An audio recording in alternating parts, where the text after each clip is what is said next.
A thick fog impedes your vision. You surmise this is in no small part why they call it the Bewildering Wood.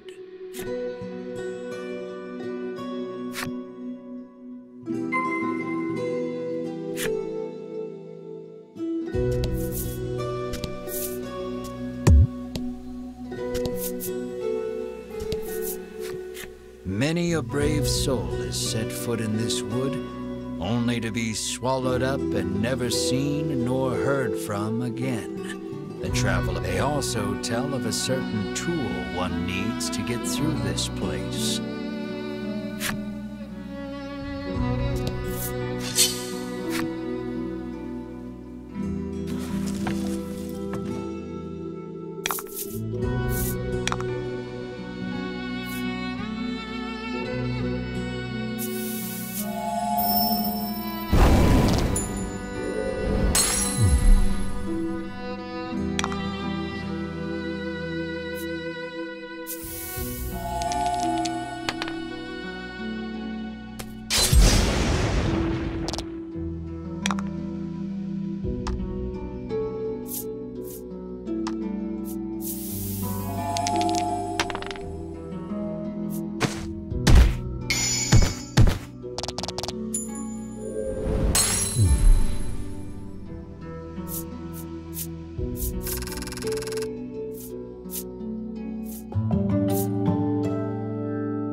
You hear a beautiful melody flowing from the forest depths.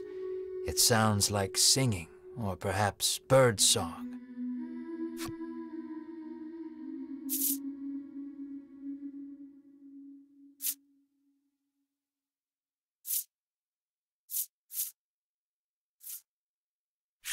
You take a peek inside the grass and immediately find the owner of the voice. It's a harpy. It seems like the harpy hasn't yet noticed you. You pick up a rock and throw it at the monster's feet. Startled, the monster flaps its wings and flies away. You find some coins scattered about where it stood.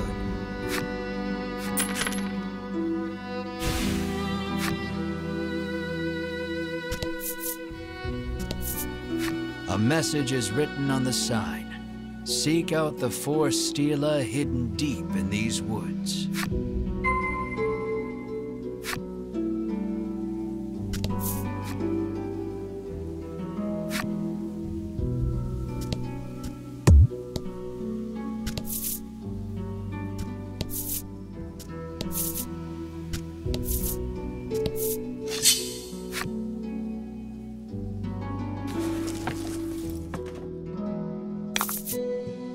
About the enemy.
You have found the southern stela. You smack it and hear a sound off to the west.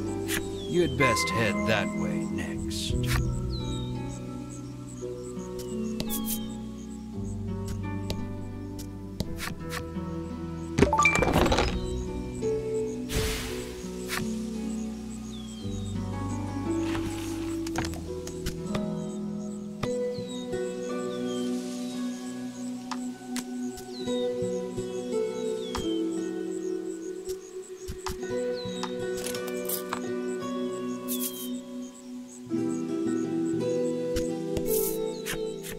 man sighs, realizing he may never be able to escape with his current tool set.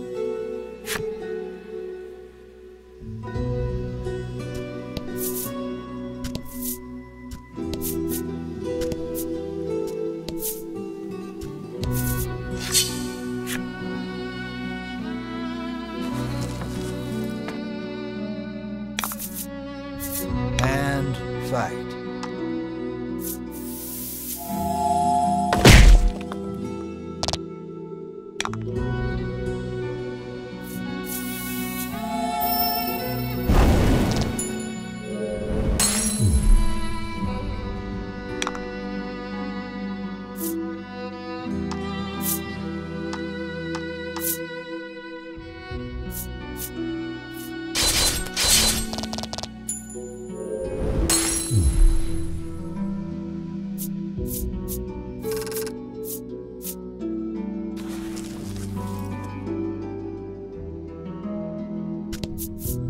You have found the Northern Stela. It doesn't look particularly special. You resolve to touch it anyhow.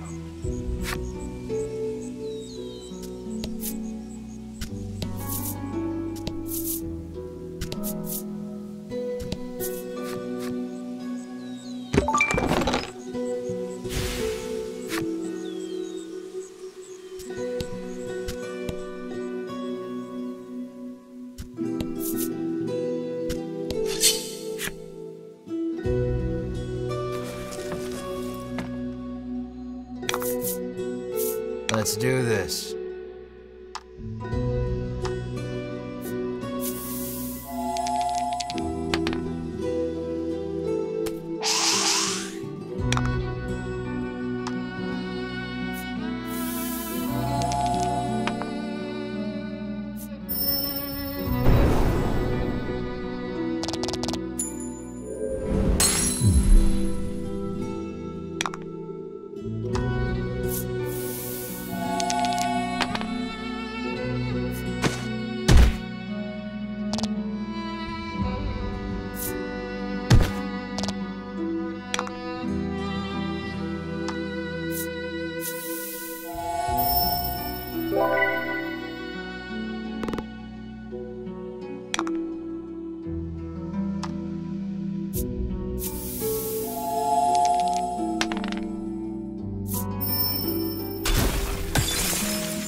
The next Stela is, you hear someone murmuring. It sounds like a man, but you can't really be sure in these woods.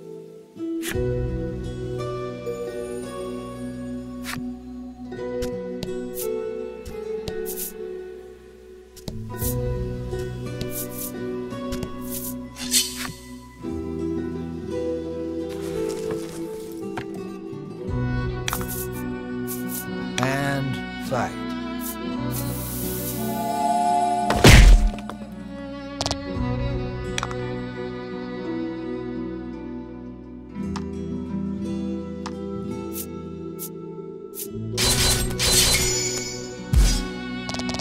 Nice work.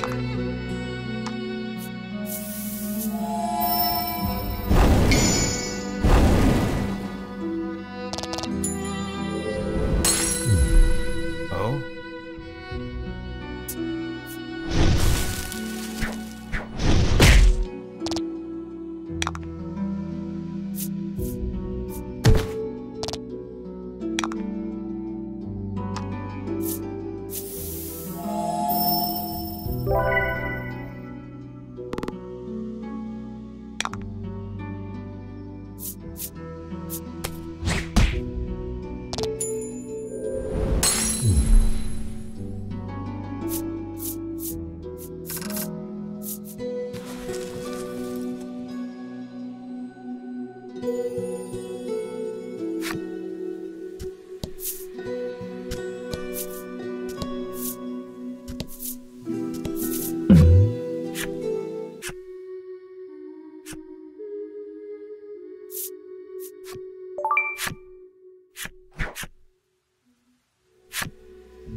have found the Eastern Stela. You see the words Melody of Fortune chiseled into the corner.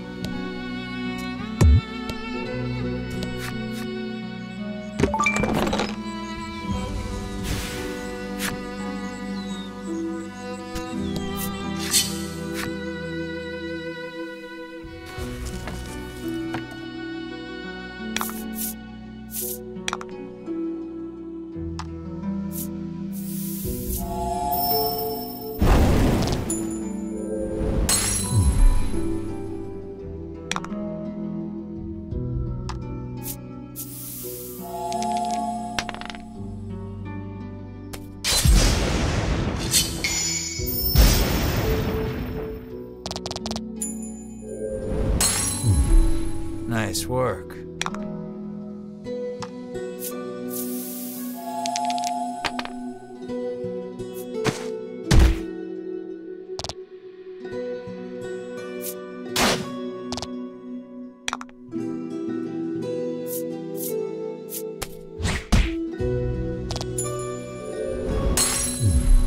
You did great.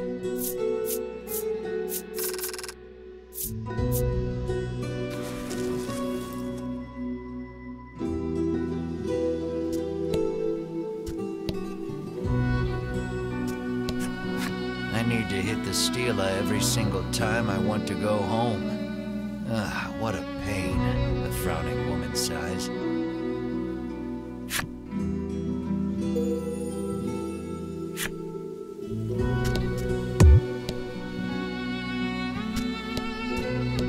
You've already investigated this Stela.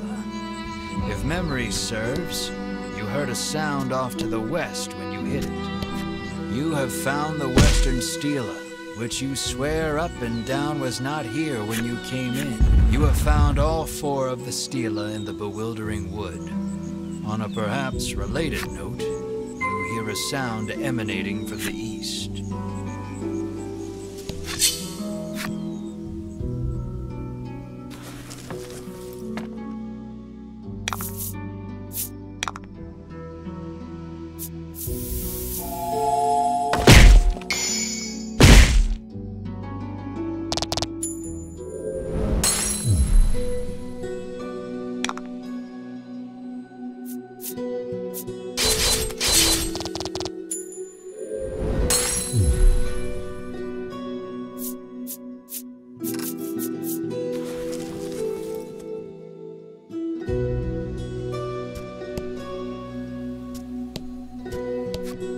The woman appears to be lost.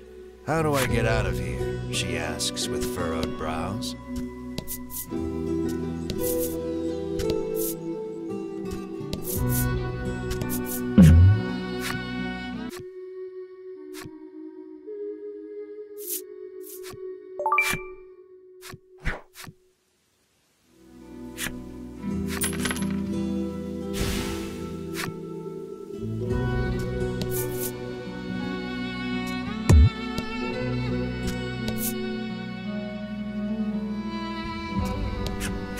You examine the Stela. The message carved into the Stela reads, "Play in tune with..." You hold the woodland flute you received from the good doctor in Thriston. Doot doot doot doodly doot doot doot doo. You blow a handful of pleasant enough notes, you soon become aware of accompanying percussion, which reveals itself to be a series of impeccably timed footfalls racing toward you. A young woman appears before you. "That was absolutely dreadful," she whinges, her jaunty gait betraying her enjoyment.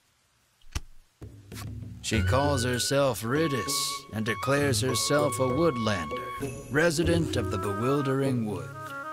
By sheer coincidence, the flute on which you played those notes was one designed to call the woodland people to your side.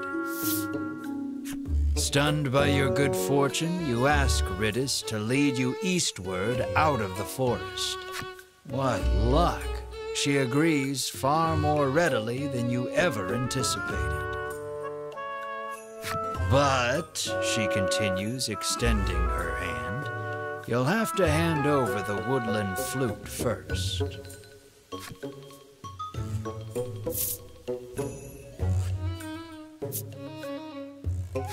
That'll cost you 1,000 gold pieces, you say smugly. Ugh, it's always about money with you travelers, she snorts derisively. Her face contorts in disgust. She reaches into her cloak. Hey, what about my money? You stammer. Before you can finish your thought, Mars' tongue whips across your hand, snatching the fruit and sliding it into his gullet. Riddis gasps. How could you let him do that? Just one of those fruits sells for 10,000 gold pieces, she shouts. So you can pay me back for the fruit your little friend stole, or you can hand over that flute, she says, pressing her case. I think you've lost this one, Melanie says, snickering. You look down at Mar, who seems quite pleased with himself.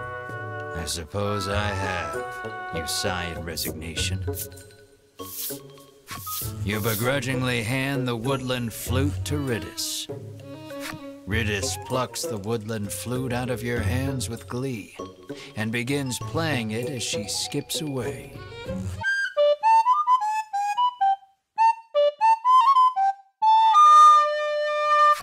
Well, playing is a generous term.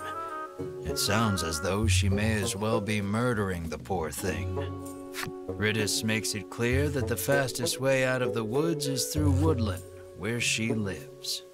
It's that-a-way, Riddis says gleefully, pointing past the stela before you.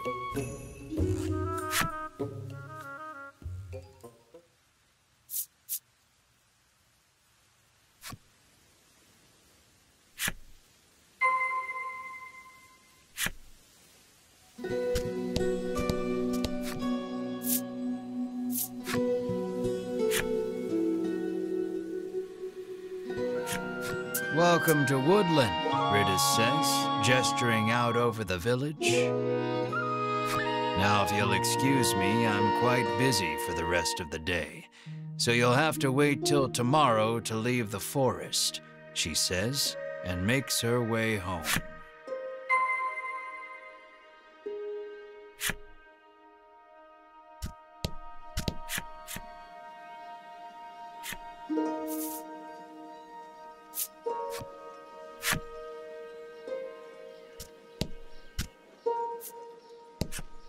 Welcome to the Forest Oasis, the man greets you warmly.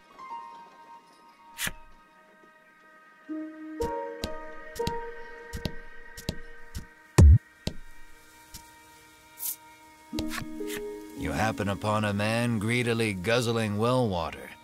Could it truly be that much better than ordinary water?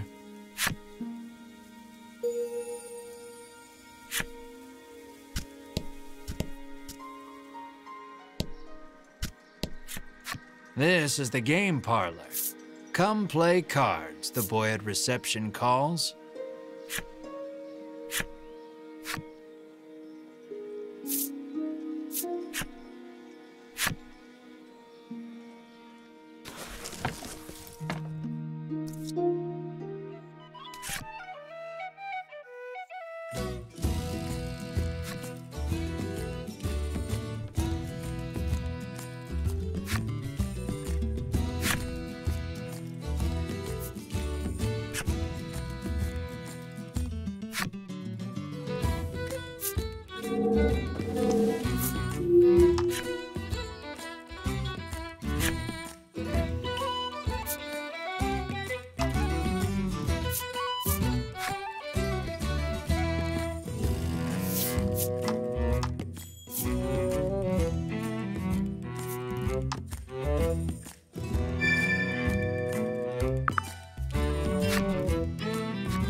You learn that Ridis's family is mired in debt and living hand to mouth. And I know how they got in so much trouble. We are not in the business of meddling in the personal affairs of others, Melanie says curtly, cutting her off. Apparently she's heard rumors of the dragon destroying another town somewhere. Our village would burn down so easily, she mutters, perhaps a bit more afraid of the symptom than the cause. This shortcut is reserved for use by woodland citizens only, the guard barks, clearly unwilling to let you pass.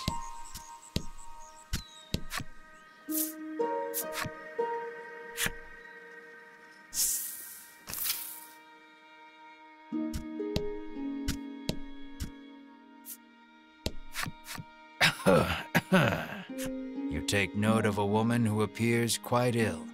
As it turns out, she is none other than Ridis's mother. She is in no small amount of pain. Will you give her something to ease her suffering? The item you've proffered has no effect, but I appreciate the thought. Ridis's mother hands you mysterious card 3 as a token of her gratitude.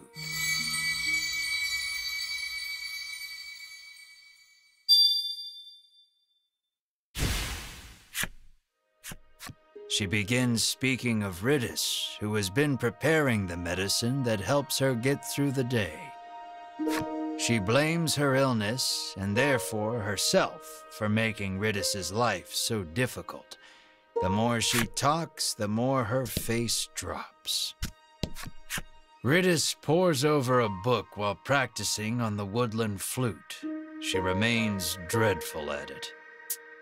The instant you begin speaking, she nearly leaps out of her skin and hides the book. She somehow hadn't noticed you. I thought you were the debt collectors.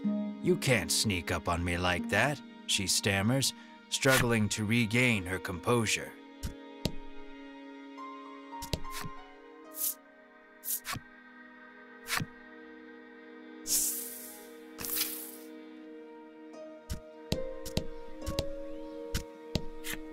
Been a while since we've had any outsiders, the innkeeper says, beckoning. It turns out this inn is simply a place where the poor, lost souls trapped in the bewildering wood may recover.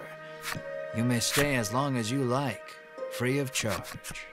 The wooden dining table practically groans under the weight of the platters upon it, all brimming with, "I've certainly earned this," you say to yourself, as you slide into your seat at the table, positively drooling over the feast before you. Melanie takes no note of your boorish behavior, uttering a small prayer of thanksgiving before reaching for a plate of vegetables. Mar sits, eyes fixed on the food upon the table, statuesque in his stillness. What a good boy. Mar clears the entire table in a matter of seconds, even emptying the water barrel in a single gulp. He lets out a self-satisfied burp that sends a small jet of just-drank water arcing out onto the floor. The sun sinks low, and the day draws to a close. A scream pierces the silence. Fire! You leap out of bed, adrenaline coursing through your veins. The others follow suit, and before long you've burst through the front door and into the street. Ridis's house is ablaze, a nearby villager screams.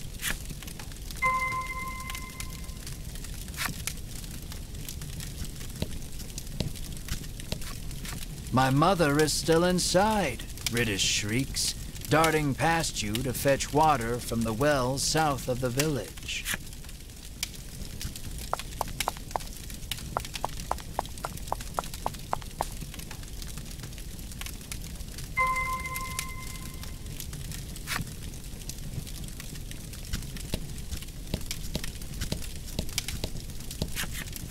Riddis is gathering water in an attempt to fight the blaze all on her own.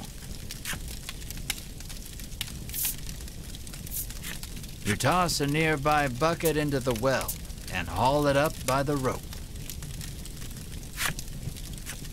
Rather, you attempt to, but thanks to Mar robbing you of a meal, your strength fails you.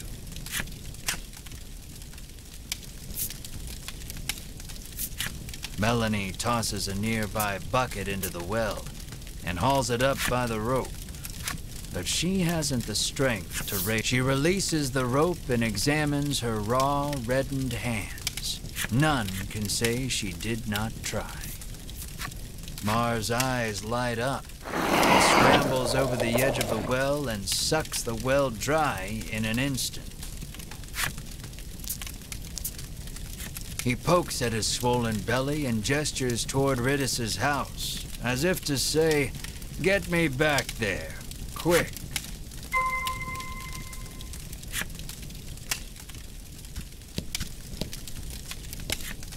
Quickly, put it out. You have to put it out, Riddis screams at Mar. Mar douses the house with the water he sucked up from the well.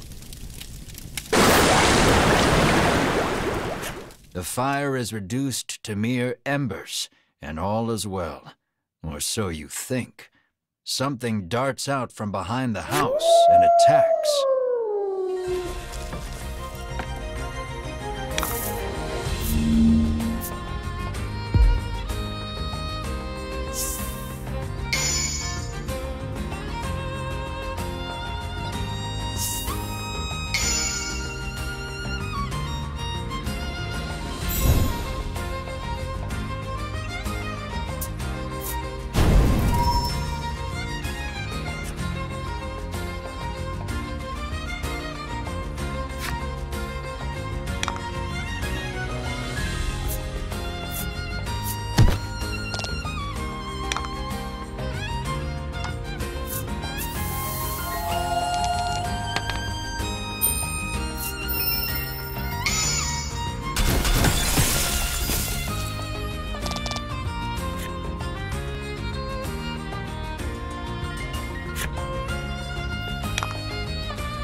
The fiery beast dispatched, you return to putting out the last of the blaze with Mar's help.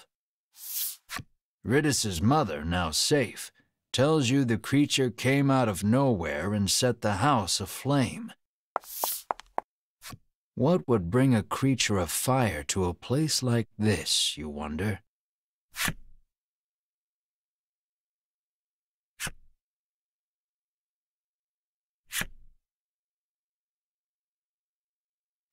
Light breaks on a new day, and the commotion of the fire feels but a nightmare. You lead your party to Riddis's house to ask for safe passage out of the bewildering wood.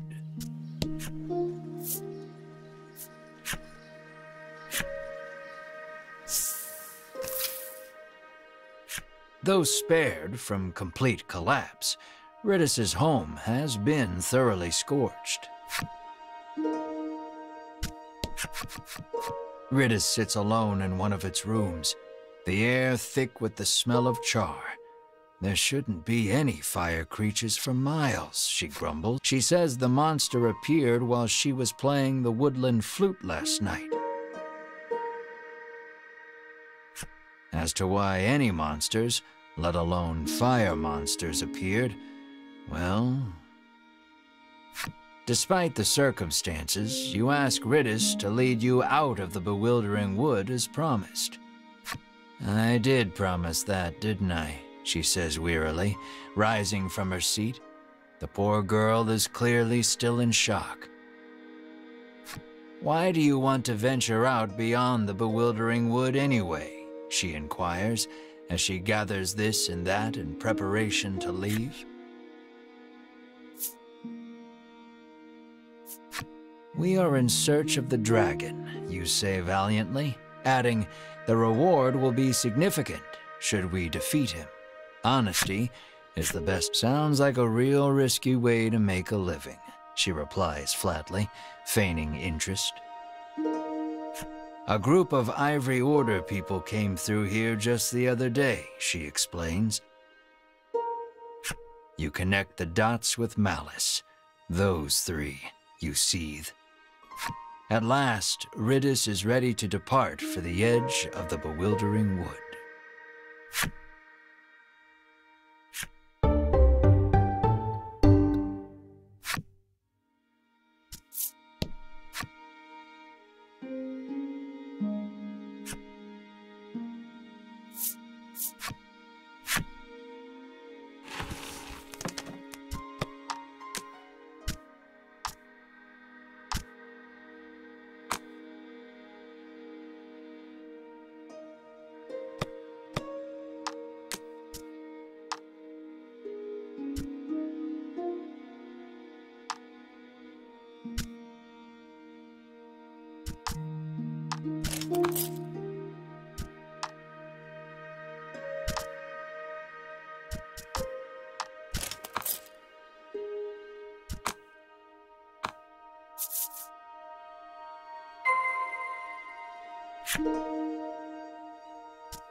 Riddis's mother tells you she was once deceived by a crooked merchant and plunged into debt.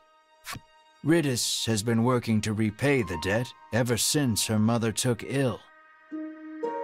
You lightly press your thumb and forefinger to the corner of each eye, a mixture of sadness and anger swirling within you.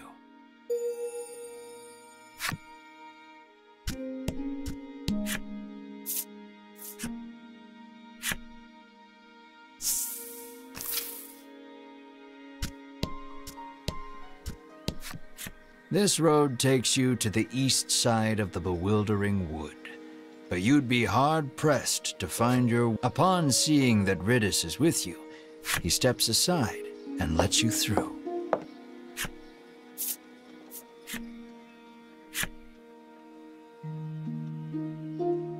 The eastern portion of the woods certainly does not want for thick, soupy fog.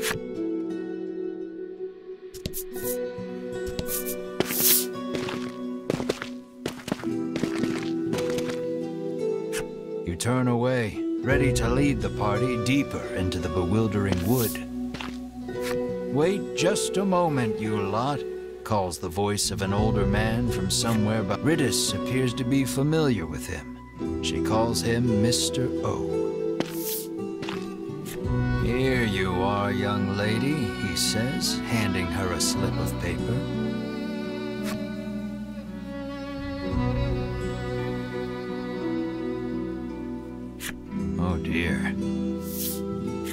Further, Mr. O explains, Riddis did not have a fire insurance policy at the time of the conflagration, and so I'll thank you kindly to pay by the end of the month. Bye now, Mr. O said, hee. Riddis lets out a bemused chuckle, her demeanor remarkably calm for what has just transpired. She pulls the woodland flute from her cloak and begins softly playing.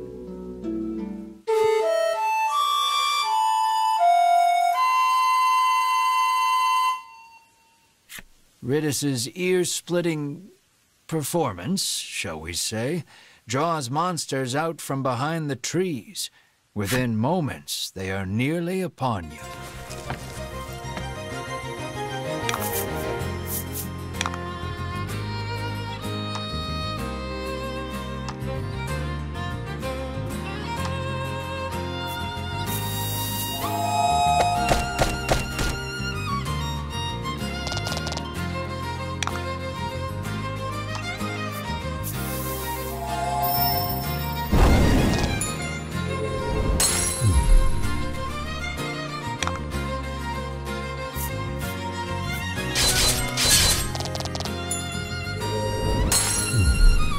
Congrats.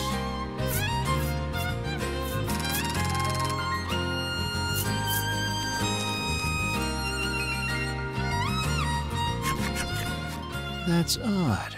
I must have made a mistake, Riddis says, burying her face in her old book once more.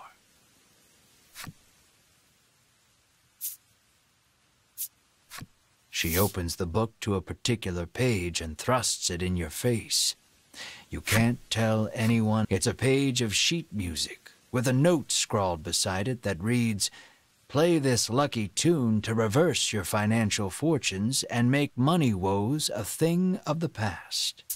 No matter how many times I played this last night, our debt never went down, she fumes, incensed. You inspect the page a bit more carefully. Off in a corner, in letters so small as to be illegible, another message reads, "May summon monsters if played incorrectly." You finally see that so long as Riddis holds the flute, this is nothing more than a monster conjuring melody. You snatch the woodland flute from her hands.